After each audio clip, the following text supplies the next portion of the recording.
किसी भी देश का जो राष्ट्र अध्यक्ष होता है, चाहे वो प्राइम मिनिस्टर हो या प्रेसिडेंट हो, तो हम सिर्फ सोच सकते हैं कि उसकी सुरक्षा कैसी होती है, सुरक्षा के तामझाम क्या होते हैं।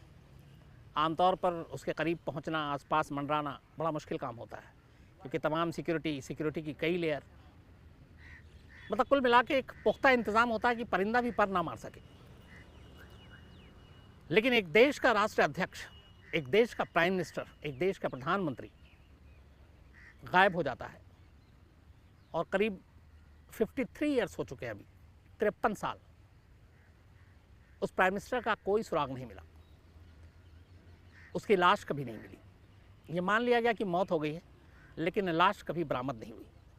और उस प्राइम मिनिस्टर की गुमशुदगी को लेकर, उनकी मौत को लेकर बहुत सारी ऐसी थ्योरी, कॉन्स्पिरेसी थ्योरी, बहुत सारी साजिश की बातें वक्त वक्त पर आती रही। लेकिन सच्चाई क्या है, जो अथॉरिटी ने कहा, जो जांच एजेंसी ने कहा, या जो बाकी अलग अलग लोग कह रहे हैं, ये मालूम नहीं।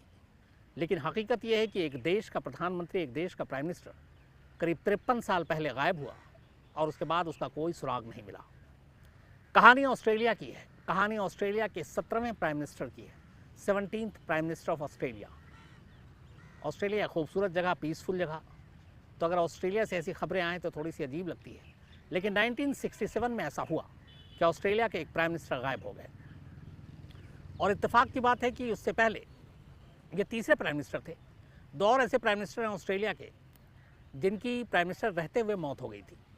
तो ये तीसरे प्राइम मिनिस्टर के तौर पर देखे जाते हैं, जो प्राइम मिनिस्टर थे, सर्विंग थे, उसके बावजूद वो गायब हो गए। तमाम कोशिशों के बावजूद, तमाम तलाश के बावजूद कोई सुराग नहीं मिला, कोई पता नहीं चला।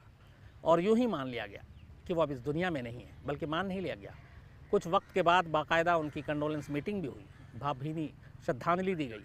दुनिया के कई राष्ट्रीय अध्यक्ष पहुँचे, भारत के भी विदेश मंत्री उस वक्त गए थे, फिर ब्रिटेन और बाकी तमाम देशों के जो प्राइम मिनिस्टर या प्रेसिडेंट थे अलग अलग, वो भी उस शोक सभा में पहुँचे। लेकिन ये इकलौती ऐसी शोक सभा थी किसी राष्ट्र अध्यक्ष की जिसमें लाश नहीं मिली थी। बिना लाश के, बिना बॉडी के सारी कार्रवाई पूरी हुई, सारी चीज़ें पूरी हुई। ये कहानी ऑस्ट्रेलिया के प्राइम मिनिस्टर की है और हैरोल्ड एडवर्ड होल्ट, ये ऑस्ट्रेलिया के 17th प्राइम मिनिस्टर थे। और उस वक्त एक प्राइम मिनिस्टर थे जो सर्विस से हटे थे, उसकी जगह पर इनको बनाया गया था। और फिर बाद में चुनाव हुआ और उस चुनाव में भी भारी बहुमत से जीते और ऑस्ट्रेलिया के 17वें प्रधानमंत्री आधिकारिक रूप से बने। बचपन में ही पिता की मौत हो चुकी थी। तैराकी और फिशिंग का काफ़ी शौक था और अच्छे खासे पॉपुलर थे ऑस्ट्रेलिया में।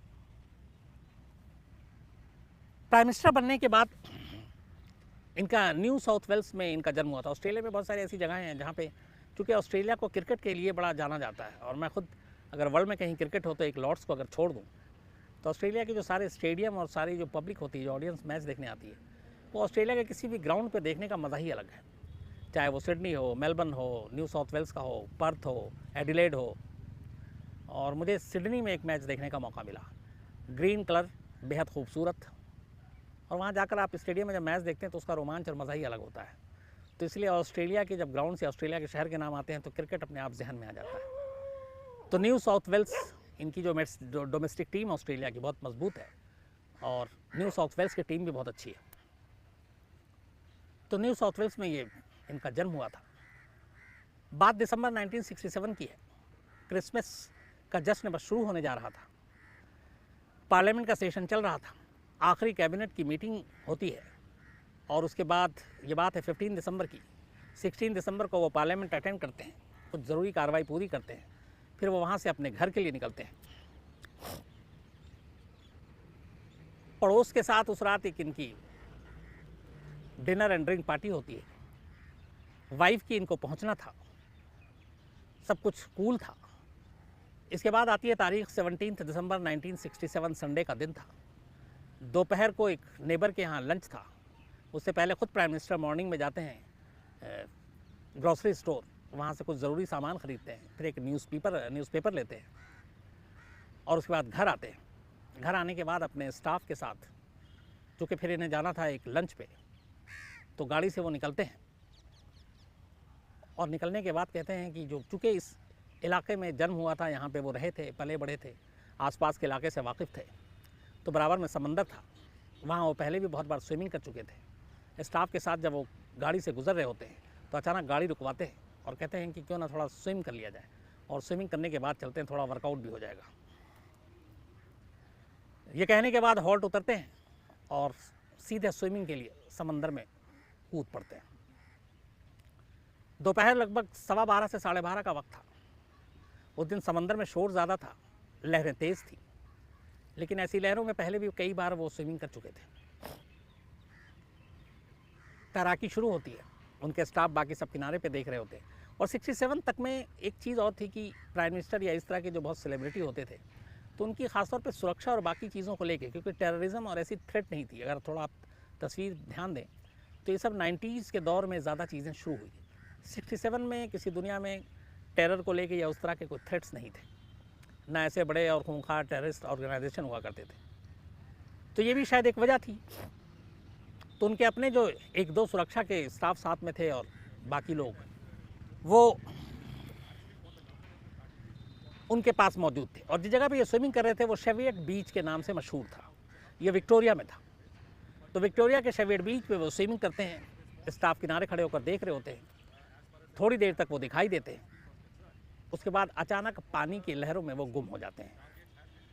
न किसी ने उनको हाथ उठाकर हेल्प मांगते देखा, न चीख, न शोर, न पुकार, न मदद के लिए कोई गुहार। अचानक hold prime minister of Australia swim करते करते पानी की लहरों में गुम हो गए।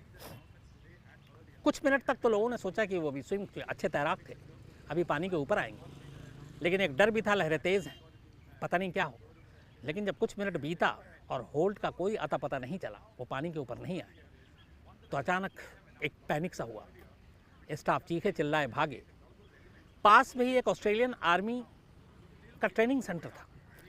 अब उन्हें इस बात का एहसास हुआ कि कुछ मामला गड़बड़ है, तो फ़ौरन ऑस्ट्रेलियन आर्मी सेंटर को इन्फॉर्म किया गया। लेकिन क्रिसमस, चूँकि ये 17 दिसंबर की बात है और लगभग ऑस्ट्रेलिया में और बाकी जगहों पे आप देखें तो 15 दिन पहले से ही सारी तैयारियां, छुट्टियां शुरू हो जाती हैं। तो ऑस्ट्रेलियन आर्मी का वो ट्रेनिंग सेंटर लगभग खाली था। जो सारे वहाँ महारथी थे, जो सारे ट्रेन थे, वो वहाँ से अपने अपने घरों के लिए क्रिसमस मनाने के लिए जा चुके थे। फिर भी जो लोग थे वो उनको बुलाया गया। इसके बाद विक्टोरिया पुलिस को इन्फॉर्म किया गया। विक्टोरिया पुलिस भागी भागी आई, तैराकों को बुलाया गया, तैराक आए और उन्होंने ढूंढना शुरू किया। उस दिन समंदर का मिजाज ठीक नहीं था, शायद गुस्से में था, लहरें तेज़ थी, उफान पर था। काफ़ी तलाश किया लेकिन कोई सुराग नहीं मिला। अंधेरा हो गया, शाम का वक्त आ गया, तलाशी रोकनी पड़ी। अब ये हुआ कि अगले दिन सुबह आएगी।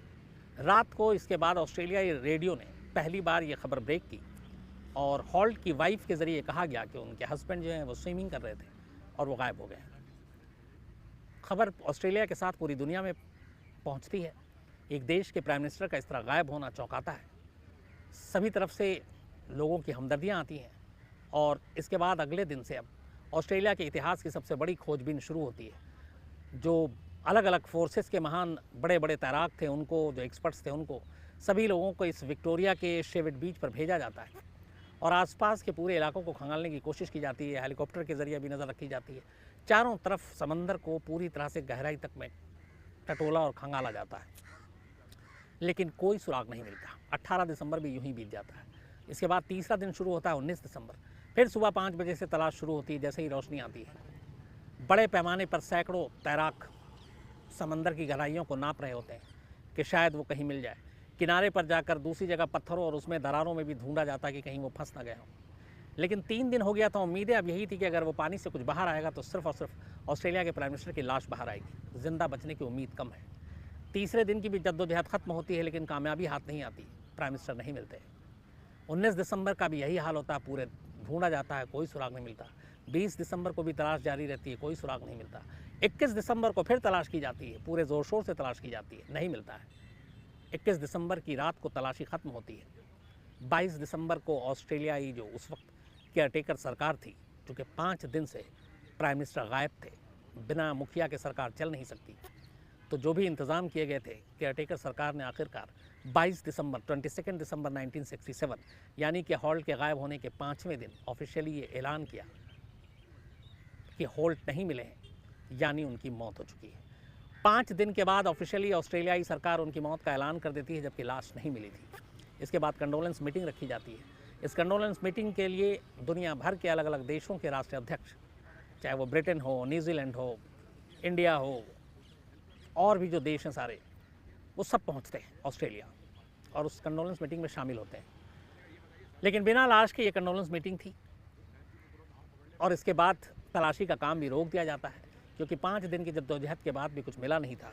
तो अब ये मान लिया गया था कि शायद वो नहीं है। कुछ लोगों ने कहा शायद डूब गए, लाश कहीं और बह गई हवा के बहाव में।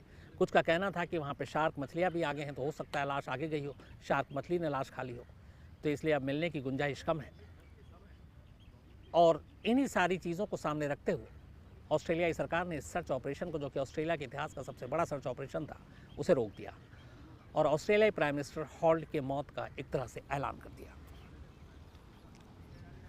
इस ऐलान के बाद बहुत सारे लोगों ने इस बात पे यकीन नहीं किया कि ऑस्ट्रेलिया के प्राइम मिनिस्टर की मौत हो गई है, लेकिन सबूत मिल नहीं रहा था। सबसे बड़ी बात, लाश सामने नहीं थी, तो फिर क्या है।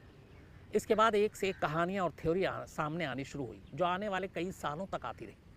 इसमें पहली थ्योरी ये आई कि हॉल्ट ने खुदकुशी कर ली। इसके पीछे तर्क दिया गया कि चूंकि वो प्राइम मिनिस्टर बने, उसके बाद फिर चुनाव भी जीता, लेकिन उनके कामकाज से विपक्ष अपोजिशन खुश नहीं थी और उनके कई कामकाज को लेकर सवालिया निशान भी उठ रहे थे, उंगलियां उठ रही थी और उन्हें लग रहा था कि शायद उनका पॉलिटिकल करियर बहुत आगे तक नहीं जाएगा। इस चीज़ को लेके वो मानसिक तनाव में थे, दबाव में थे और इस चीज़ का जिक्र उन्होंने कई अपने आस पड़ोस के लोगों से किया था और उन्हीं लोगों के बयान के आधार पर यह कहा गया कि हॉल्ट परेशान थे, मानसिक रूप से भी परेशान थे। तो बहुत मुमकिन है कि इस तनाव की वजह से ही उन्होंने खुदकुशी कर ली, क्योंकि डूबने का सवाल इसलिए नहीं होता कि वो एक अच्छे तैराक थे। तो एक थ्योरी ये आई कि प्राइम मिनिस्टर ने शायद खुदकुशी कर ली है। लेकिन बहुत सारे लोग इन चीज़ों को मानने को तैयार नहीं थे कि प्रेसिडेंट जो है वो खुदकुशी कर सकते हैं और उसकी वजह ये थी कि खुदकुशी करने के लिए वो कोई और तरीका अपना सकते थे। एक अच्छे तैराक थे, पानी के अंदर अगर कुछ ऐसी चीज़ें होती तो अपने आप को आखिरी में बचा सकते थे। तो खुदकुशी करने के लिए उस चीज़ का चुनना जिस चीज़ में वो सबसे मजबूत थे, यानी तैराकी, ये लोगों के गले नहीं उतर रही थी। तो फिर क्या, फिर एक नई थ्योरी आई। उस वक्त वियतनाम के साथ अमेरिका की लड़ाई चल रही थी। ऑस्ट्रेलिया जो है वो अमेरिका के साथ था, वियतनाम की लड़ाई में अमेरिका का सपोर्ट कर रहा था। लेकिन फिर बीच में एक वक्त ऐसा आया जब ऑस्ट्रेलिया को लगा कि वियतनाम के ऊपर अमेरिका जुल्म कर रहा है और ऑस्ट्रेलिया ने अपनी पॉलिसी बदलने की सोची और उसने कहा कि वो जो वियतनाम में फ़ौज है, सेना है ऑस्ट्रेलिया की, उसे वापस बुला लेगी, यानी अमेरिका को वो छोड़ देगी। इस बात को लेकर हॉल्ट की भी जो नज़रिया और सोच थी वो लगभग यही थी। तो कहते हैं कि अमेरिका ने ये सोचते हुए कि हो सकता है ऑस्ट्रेलिया अपनी आर्मी वहाँ से वियतनाम से हटा ले और इसीलिए CIA के ज़रिए हॉल्ट का कत्ल करवा दिया और हॉल्ट को मार डाला। एक थ्योरी ये आई कि उस दिन जो समंदर में हुआ वो असल में कुछ भी नहीं था, बल्कि हॉल्ट का मर्डर हुआ है और अमेरिकी खुफिया एजेंसी CIA ने किया है। एक थ्योरी ये आई। दूसरी थ्योरी ये आई कि हॉल्ट का कत्ल तो हुआ लेकिन CIA ने नहीं किया, बल्कि ये नॉर्थ वियतनाम की आर्मी ने किया, इसलिए कि अमेरिका के कहने पर वियतनाम के ऊपर अमेरिका ने जो जुल्म उठाए उसमें ऑस्ट्रेलिया ने उनकी मदद की और इसीलिए नॉर्थ वियतनाम की आर्मी और लोग ऑस्ट्रेलिया से नाराज़ थे, ऑस्ट्रेलियाई सरकार से नाराज़ थे और उसी का बदला लेने के लिए ऑस्ट्रेलिया के प्राइम मिनिस्टर का कत्ल कर दिया गया। तो एक थ्योरी CIA की आई, दूसरी खुद वियतनाम की थ्योरी आई। लेकिन इन दोनों थ्योरी के पीछे कोई कंक्रीट ऐसा एविडेंस और बाकी चीज़ें होनी चाहिए, वो नहीं थी।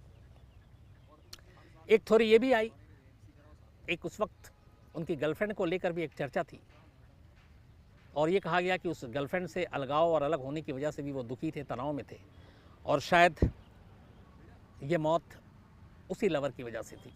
और फिर वही वाली बात आ गई कि उसी वजह से शायद वो समंदर में डूब गए, खुदकुशी कर ली। अब ये थ्योरियाँ तो चलती रही।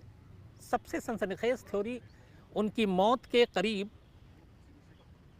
15 साल के बाद आई। एक ब्रिटिश जर्नलिस्ट ने एक किताब लिखी और उस किताब का नाम था the prime minister was a spy, मतलब प्रधानमंत्री एक जासूस थे। इस किताब ने ऑस्ट्रेलिया में काफ़ी हड़कंप मचाया।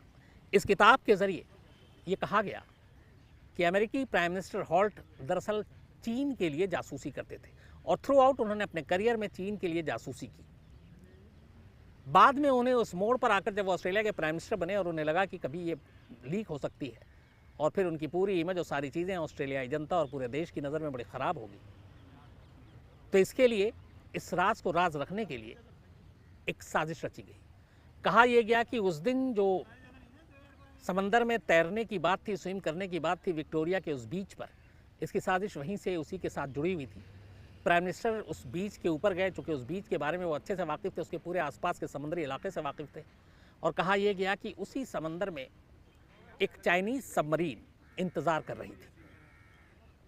स्विमिंग के अच्छे तैराक थे हॉल्ट, वो तैरते हुए पहले से सब कुछ तय था, और वो उस जगह तक गए जहाँ पे सबमरीन थी। सबमरीन पानी के अंदर, ऊपर से कोई दिखाई नहीं दे सकता था, और कहते हैं कि उसी चाइनीज़ सबमरीन में वो पहुँचे, और चाइनीज़ सबमरीन उन्हें उनके अपने साथ ले गई, और इसके बाद उन्होंने अपनी बाकी ज़िंदगी बीजिंग में जाकर गुजारी। खबर ये भी है कि उसके बाद वो सालों बीजिंग में रहे। लेकिन इस थ्योरी में भी बहुत सारे लूपहोल्स थे कि समंदर के बहुत किनारे तक इस तरह से सबमरीन का आना और लोगों को न पता चलना, ये चीज़ें गले नहीं उतरती। दूसरा, थ्रू आउट उनकी लाइफ में जासूसी को लेकर कभी किसी ने शक नहीं जताया। तीसरा, उनकी जो वाइफ थी हॉल्ट की ज़ारा, उन्होंने एक बयान दिया जब ये खबर आई और उंगली उठी कि वो चाइनीज़ स्पाई थे, तो उन्होंने कहा जो शख्स चाइनीज़ फूड तक से नफ़रत करता था, जिसे चाइनीज़ फूड खाना ही पसंद नहीं था, वो शख्स चीन के लिए जासूसी कैसे कर सकता है। उनकी वाइफ के इस स्टेटमेंट को बहुत सीरियसली लिया गया। फिर लोगों ने भी कहा कि हाँ, उन्होंने हमेशा चाइनीज़ फूड को ठुकराया और चीन को लेकर उनकी राय कभी अच्छी नहीं रही, तो उसी चीन के लिए इस तरह की जासूसी करना ये गले नहीं उतरता। तो ये थ्योरी भी खारिज हो गई। थ्योरी आती गई, खारिज होती गई, लेकिन हकीकत ये है कि आज 2020 है, 67 के बाद करीब 53 साल, 53 ईयर्स हो गए। इन 53 ईयर्स में न तो हॉल्ट की लाश मिली, न उनकी मौत की सही वजह सामने आई। ऑस्ट्रेलिया में आधिकारिक ऑफिशियल रूप से बस इतना ही कहा गया कि उनकी मौत डूबने से हुई, शायद लाश शार्क खा गई या समंदर में बहकर बहुत दूर चली गई और इसीलिए लाश का कोई सुराग नहीं मिला। लेकिन इस डूबने के अलावा और कोई साजिश, कोई थ्योरी उनके समझ में नहीं आती। उनकी मौत के पीछे कोई साजिश नहीं थी, इसलिए इस केस को हमेशा के लिए बंद कर दिया गया। हालांकि बाद में ये जो वहाँ की बड़ी एजेंसियाँ थी उन्होंने भी जांच की और उन्होंने भी अपनी रिपोर्ट, जो लास्ट रिपोर्ट थी उनकी, वो इनकी मौत के करीब 15-20 दिन के बाद ही 5 जनवरी 1968 को वहाँ की CID ने अपनी रिपोर्ट सौंपी सरकार को। 17 दिसंबर को गायब हुए थे प्राइम मिनिस्टर और 5 जनवरी 1968 को 1968 में पुलिस ने अपनी रिपोर्ट दी फाइनल, और उस रिपोर्ट में यही कहा कि एक हादसा था, प्राइम मिनिस्टर डूब गए, डूबने से मौत हो गई, लाश मिलने की उम्मीद नहीं है, कोई गुंजाइश नहीं है। 53 साल बाद भी आज कहानी वहीं पे ठहरी हुई है, लेकिन सच में वाकई उनकी मौत डूबने से हुई, उनकी लाश शार्क खा गई, उनकी लाश समंदर में दूर निकल गई। ये नहीं मालूम क्या उन्हें CIA ने मारा, क्या उन्हें वियतनामी ने मारा, क्या वो चाइनीज़ स्पाई थे, ये भी कोई पुख्ता तौर पे नहीं कह सकता। तो कुल मिलाकर ये वो राज है, ये वो रहस्य है जो आज आफ्टर 53 ईयर्स, 53 साल बाद भी वैसी एक राज बना।